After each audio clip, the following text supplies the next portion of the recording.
Okay, I'm back again. Now I've cut out some more petals and they've cut out just fine. So from my point of view, this is all I really wanted to be able to do when I set out to see if I could cut things, cut fondant or gum paste, I should say. I must get around to saying gum paste, not fondant, with the silver bullet. I did a project recently. I'm just going to have a slurp of tea a second. Before I start coughing at you. And I made a load of flowers for a cake. And it didn't occur to me before I was finishing off that if I'd have been able to cut out all the petals with a silver bullet, it would have made my life a lot easier. Because I moulded everything by hand. But I didn't, so there we go.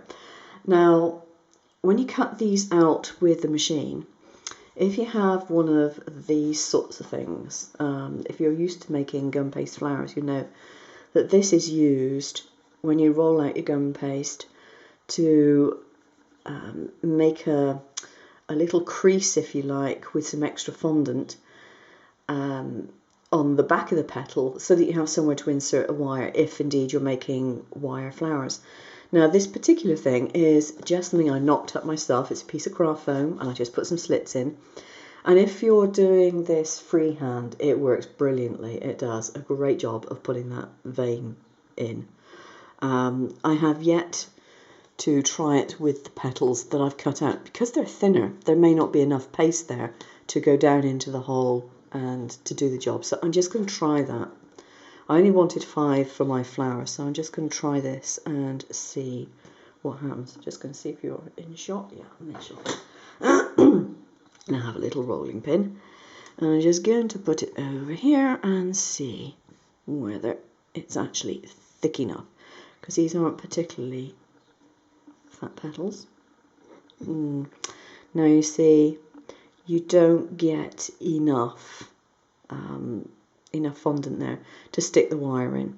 Okay, so this is a method for doing it if you're either prepared to put extra fondant on the back and put your wire in that way, or to add a bit of fondant before you put it in, and maybe that would work. But you have to be wary of that if you're planning on using something like one of those boards to make your petals. Now in my particular case, I wasn't planning on doing that anyway. I was planning on making a flower that didn't need to be wired. I prefer non-wired flowers if I can possibly manage it. Now I would suggest, if you're going to do this, that you do keep your petals covered, because they start to dry out relatively quickly because of the high amounts of tylose powder that is in the mix. This particular mix is the recipe by Linda McClure, and it uses gelatin and glucose or corn syrup or something like that. Mine actually ended up with glycerin in it instead because I didn't have either of those things, and it still worked, so it's obviously not that precious, is it? So to shape a petal, I tend to use a ball tool, either a large one or the smaller one that I have here. And I've just got some very basic modelling tools here. Cheapy ones. I mean, I bought these for €2 in the Chinese shop. Nothing expensive here. So you can then thin out your petal. If you want to create different effects on it, and you don't have a veiner, you can use something like this to add some vein marks, and you can get the marks like so that look a bit like veins. And that's fine.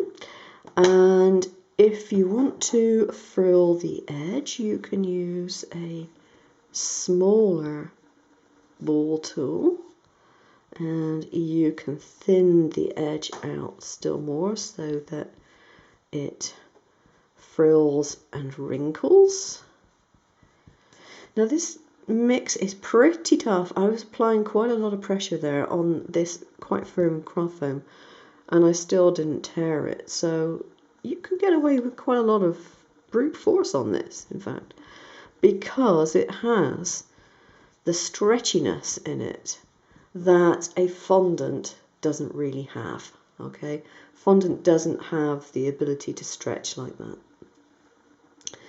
So you can do all your petals, and I'm going to just go over these really, really fast just to get some work done on them, just so that I can demonstrate to you how I do my flowers without having wires in.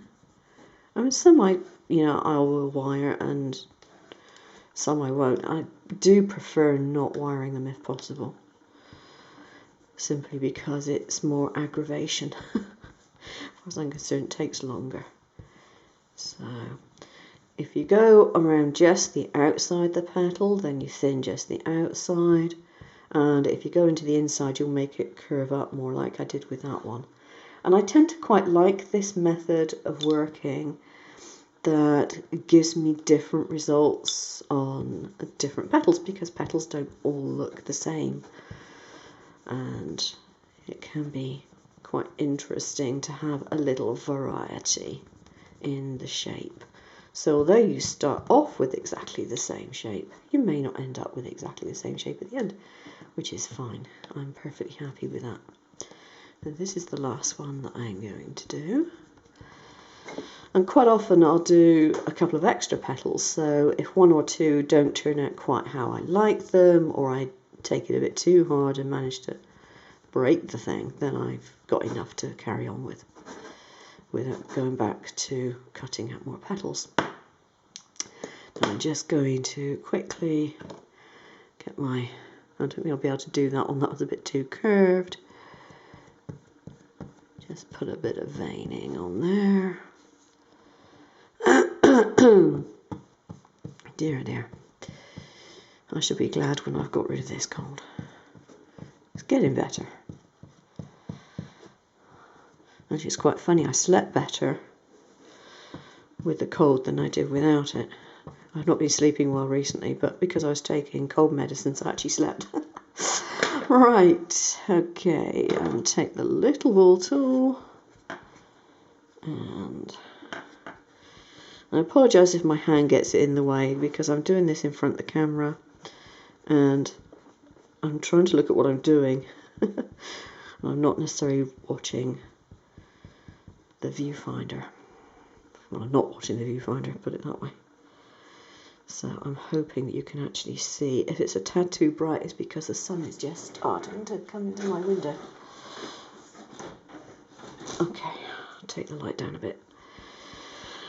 So, right, okay.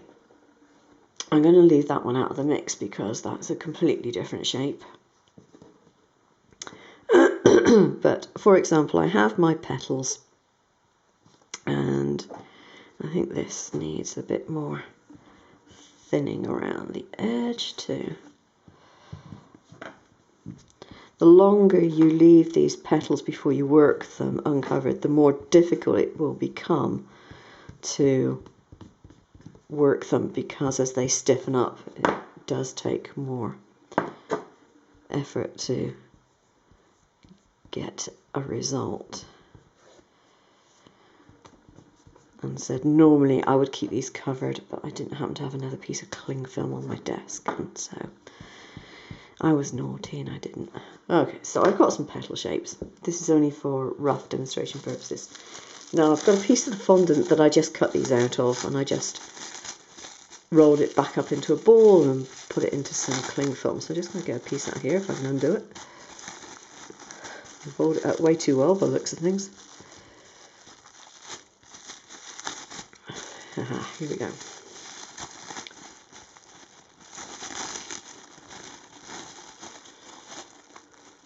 And what I'm going to do is just take off a little ball of Gumpaste, not fondant, Gumpaste, right. And I am going to roll this out just to a rough round shape. Okay. Now take a brush, and I'm going to take my sugar glue. Now all this is a piece of the fondant that has been kept underwater. And so it's really, I mean, if you put your finger on that, you'd be lucky if you get your finger off again. It's really sticky stuff. And I'm just going to brush that with a little bit of that. And then I'm going to start making my flower. And I'm simply going to put my petals on here, and where they overlap, I'll just brush again, like so. Now, the reason I have started to use a little piece of gum paste under there is twofold. The first one is that if you just put these petals together and overlap them, quite often you'll find that once they're dry, if they're reasonably thin, they're still quite fragile. And if they're thin and you press them together in the middle and you think you've got this nice flower, and then you go to move it and the whole thing disintegrates.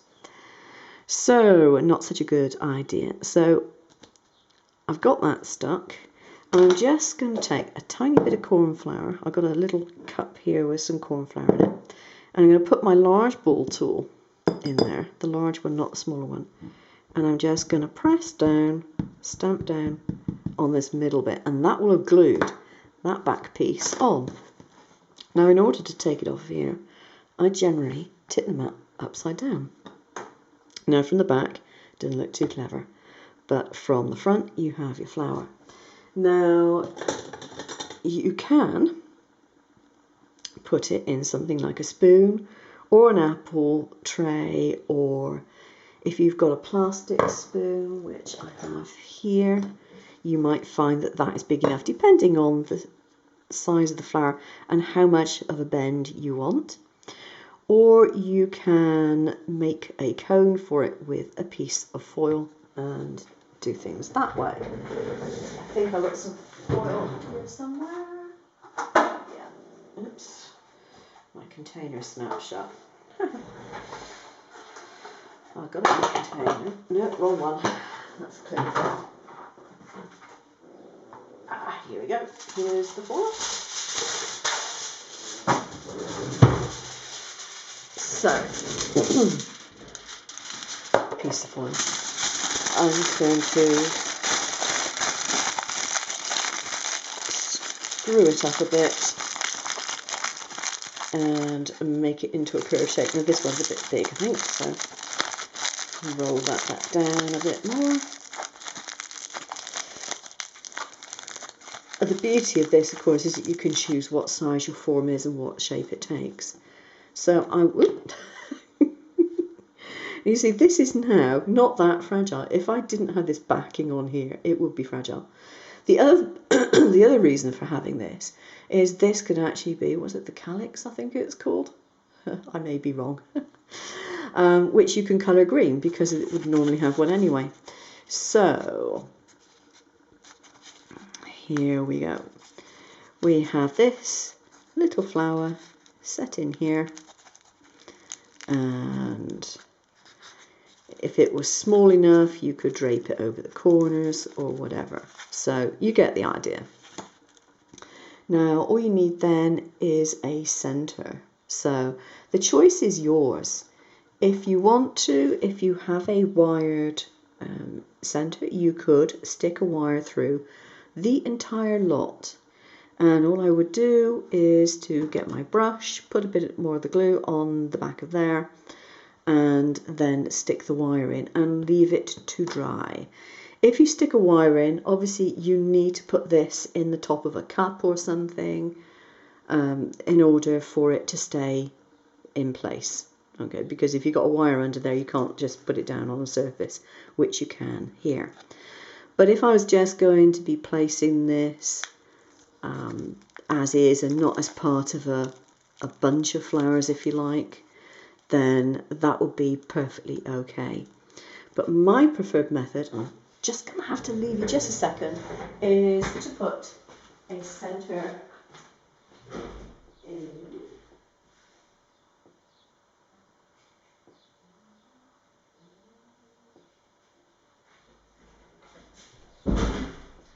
Sorry about that. I've forgotten. Right, okay. I prefer to put in something like this, which when the flower is made, you can just put into the center like so. You can wait until this is dried and then you can add that in with a gum paste glue, or you can do it when it's still wet. If you do it when it's still wet, the only thing is it takes longer for this centerpiece to dry, so you must be wary that it's going to be more delicate for longer. Or you can have something completely off the wall like this, which is a bit of fun. Okay, that's a pink one. What have I got here? Okay, I've got a green one. Now, bearing in mind, what I do with my flowers after I've made them is I airbrush them. And believe me, I have great fun doing that. I love doing that. It's wonderful fun. I don't have a load of colourings, powder colourings or anything like that. I airbrush them. And so this will look completely and utterly different by the time I finish with it. And the advantage of keeping these separate at the moment, obviously, is that if I'm going to airbrush these in black, it's a lot easier when they're not on the flower. If I was going to do it with, say, this being in place, what I would tend to do is to airbrush the flower bit first and then just brush some black colouring over the centre. But if I want to, I can obviously airbrush these any colour I fancy before I put them on. So that's different ways of finishing the centre. Another way of finishing the centre are these centre points. I've got another one here which is a bit bigger. Okay, and there are lots of tutorials on how to make this. Basically, just make a hook in some wire and put it in your glue, and mould the top any way you like. Now you can get some different fun effects. For example, this one here. This was made by rolling on this piece of shelf liner, and I literally just pressed that over the top of it once I'd made a ball. And it came up like that, which I think is quite good fun. Actually, it reminds me of a Roundtree's fruit gums. You haven't been able to get those for many years. I'm showing my age. But it reminds me of the texture on those. But obviously, you have a lot of choices. Now, with this, you could use a pair of tweezers and add shapes to it. In fact, I've done that on this one. So I've got a few indents on the top of it. Another thing you can do is dip it into glue and dip it into either coloured gelatin crystals or coloured corn or even coloured salt or sugar, and that will give you a nice textured effect as well. So there's lots of different ways. But that's how I would construct my little flowers. And indeed bigger flowers. And now that I know that I can cut the paste quite happily with my silver bullet, I can have even more fun making flowers. Not quite sure what I'm going to do with all these flowers because I don't do that much cake making, but some of these are actually going to go on my own birthday cake, which I have got the starting point of already in the freezer.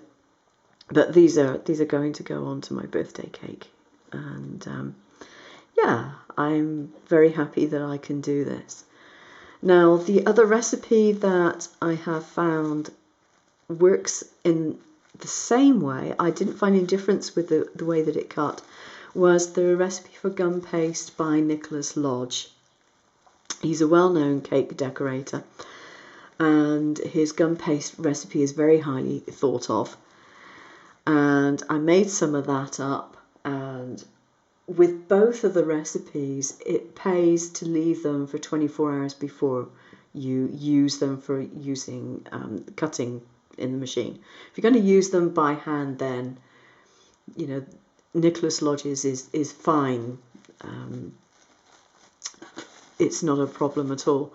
You don't have to leave it for that length of time. You can use it pretty soon afterwards. But If you're going to put it into a cutting machine, I do advise leaving it for 24 hours to let that tylose really take effect and to make your life a lot easier. I did a blog post on this, and I did mention in the blog post that it's not a good idea to try and cut purchased fondant. I've tried it. I've tried fondant with added tylose, and I didn't get very good results. Maybe, possibly, and I will suggest this in case anyone wants to give it a try, maybe it's because it didn't have enough tylose added. But I suspect that if I'd added enough tylose to it, it would have been too hard, too fast. Whereas these recipes both give you a lot of working time. As long as it's kept covered, you can keep it rolled out on the mat and you can keep it there for 24 hours or whatever, and it's still not a problem. And you can still take it off the mat, ball it up and rework it if you need to. Now, the other thing that I will stress about this is I am not suggesting that you make these decorations for eating. These are not supposed to be edible decorations, okay? If you want to make them for eating, then you need to have a machine which is food safe. You need to have everything reserved solely for the making of your edible decorations. I don't have that. But on the other hand, I wouldn't eat these flowers anyway. And I don't put them onto the cake directly. There's usually either a great big wodge of royal icing underneath it, or they're put into the cake if they're done on wires. They're put into the cake with straws, and they don't actually touch the cake anyway. So it's not a problem. If I were going to use it to roll out things to go around the cake and do that, yeah, I would be quite happy, most probably, to eat it, in that I can see if something falls into my gum paste, but I certainly wouldn't want to give it to somebody else. You know, I'm prepared to take the risk. I don't expect other people to take the risk, and I wouldn't ask other people to take the risk of that. What I would probably do if I was going to wrap it around the cake is say, peel it off before eating the cake. I mean, I tend not to eat the icing anyway. So as far as I'm concerned, it's really just for the look of the cake. I don't tend to eat the fondant. I would probably peel all the fondant off the cake anyway, so it wouldn't make much difference to me. But, you know, just to make sure, this is not for edible decoration, okay? After that proviso, you can make whatever you like, but it is not supposed to be for edible consumption. Okay, thanks for watching. Take care. Bye-bye.